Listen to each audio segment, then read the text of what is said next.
इंदौर में इंदौर विकास प्राधिकरण के अधिकारियों और ब्रह्मा कुमारी संस्था के कार्यकर्ताओं पर जमीन हथियाने के गंभीर आरोप लगे हैं।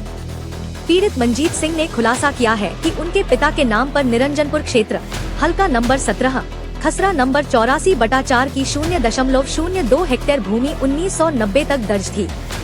इसमें से 0.008 हेक्टेयर भूमि का अधिग्रहण सड़क निर्माण के लिए भू अर्जन अधिनियम के तहत 2 अप्रैल 1990 को किया गया, लेकिन उसका मुआवजा करीब 15 लाख रुपए आज तक इंदौर विकास प्राधिकरण ने नहीं दिया।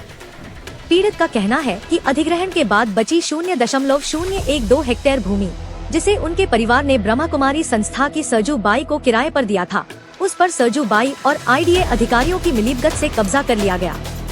कथित तौर पर सरजू बाई ने जमीन को वारिस विहीन बताकर वर्षों तक बिना किराया दिए उस पर कब्जा रखा।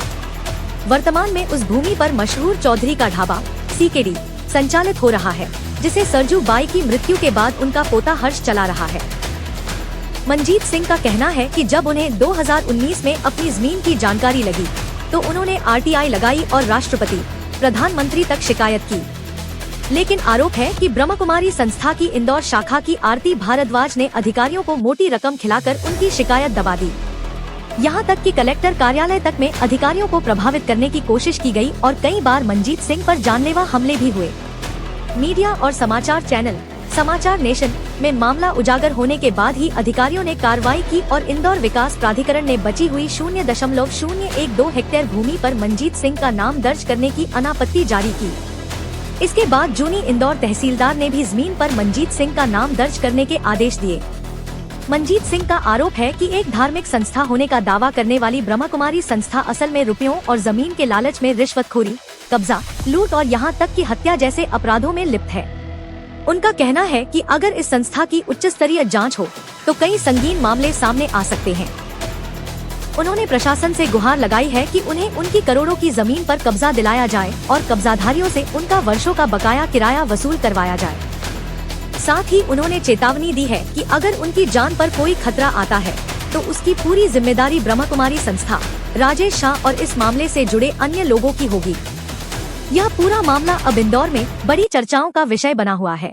देवास नाका पे जो अभी सीकेडी ढाबा है, वाइन शॉप है, वहाँ पर आपकी 0.064 हेक्टेयर जमीन थी, जिसमें षड्यंत्र करके वो जो है मतलब किसी और ने अपने नाम करा ली या जो अधिग्रहित कर ली गई थी। तो इस मामले में भी जो है जूनी इंदौर एसडीएम द्वारा आदेश दिए गए आपके नामांतरण किए जाने पे। तो क्या पूरा मामला है, थोड़ा विस्तार से? सरजू भाई पति मुंशीराम चौधरी और ठाकुर, उनको हमने वो जगह किराए पे दी थी जी, और उसके बड़े भाई को दी थी रूप सिंह को, जिसकी इस सरजू भाई जो कि ब्रह्म कुमारी थी उसकी हत्या करके उस जमीन को हथिया लिया। किराया भी नहीं दिया आज तक और उसको आज तक किराए के ऊपर दूसरे को किराए पे देके चला रहे हैं। जब वो रोड बनी तो उसके अंदर 0.008 भूमि रोड में चली गई, तो बची खुची भूमि को भी हथियाने के लिए आईडीए लगा हुआ है। इंदौर में जितनी ज़मीनों के प्रकरण चल रहे हैं कब्जे के, वो सब आईडीए द्वारा किए जाते हैं और मारने के लिए तरह तरह के प्रयोग किए जाते हैं कि इनके परिवार में कोई है नहीं तो इसको निपटा दो। जिस भी परिवार का कोई सिंगल पर्सन होता है उस परिवार की ज़मीन को कब्जा कर लिया जाता है और ज़बरदस्ती का वो मिला जाता है, ना तो मुआवजा देते ना कुछ करते। मतलब आपके साथ आपकी वो जो जमीन थी जो आपने किराए पे दी थी, तो वो आईडीए द्वारा अधिग्रहित की? वो आइडिया चाह रहा था कि इनके परिवार में कोई है नहीं, सबको हमने घोषित कर दिया तो ये बची खुची भी ज़मीन अपन हड़प ले और उसके ऊपर रोड निकाल दे। जब मैंने उनसे मुझे जब इस बात की जानकारी मिली कि ज़मीन के मालिक हम हैं और ऐसी सी बात है, तो मैंने पूरे कागजात आरटीआई के द्वारा निकाले तो वो सही पाए गए। तो मेरे ऊपर इंदौर विकास प्राधिकरण के सीईओ और अन्य लोगों ने जो कि इस भूमि के लिए इंजीनियर लगे हुए हैं, उनको भी मारने के लिए गुंडे बदमाश गैंगस्टर तक को बुलाया। एक इंजीनियर ने जब मेरी उस बात को पूरा किया जिसका नाम मौर्य था, ये ज़मीन के मालिक आप है। मंजीत जी, जैसा आप कह रहे हैं कि आपको क्या कभी किस प्रकार की कोई धमकी मिली कई तरफ से कि आप इसमें केस मत करवाओ या अपना हाथ कॉम्प्रोमाइज कर लो या आपकी जान माल की, ऐसी कोई आपको धमकी मिली है? बिल्कुल मिली है और उनके नाम पता फ़ोन नंबर सब पुलिस को दिए और जब भी दिए हैं तो वो फ़ोन नंबर बंद पाए गए। और इन्होंने मेरे ऊपर एक्सीडेंट 5 से 6 तो एक्सीडेंट करवा चुके, दोनों टांगे मेरी फ्रैक्चर हैं, उसकी भी मैंने जानकारी दी लेकिन पुलिस ने कोई कार्रवाई नहीं करी। और आप- मुझे गोली आप- भी मारी गई। उसके बाद भी कोई बोले क्या सबूत है, और सबूत लाने के बाद भी वो बोले ठीक है करेंगे। आपने आपके ऊपर हमले होने की सूचना कहाँ दी और कब दी? मैंने हाथों हाथ दी।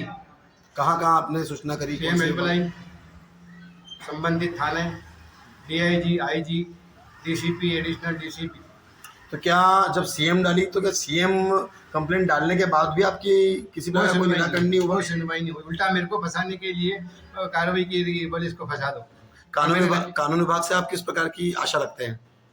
कानून से मैं न्याय चाहता हूँ, क्या मैं भी सुख से रह सकूँ। मेरा क्या संबंध है मेरे साथ, ये ब्रह्म कुमारी क्यों या पुलिस वाले या जो जो उनके कर रहे हैं, क्यों कर रहे हैं, मुझे आज तक नहीं मालूम। आपका नाम? मेरा नाम मंजीत सिंह।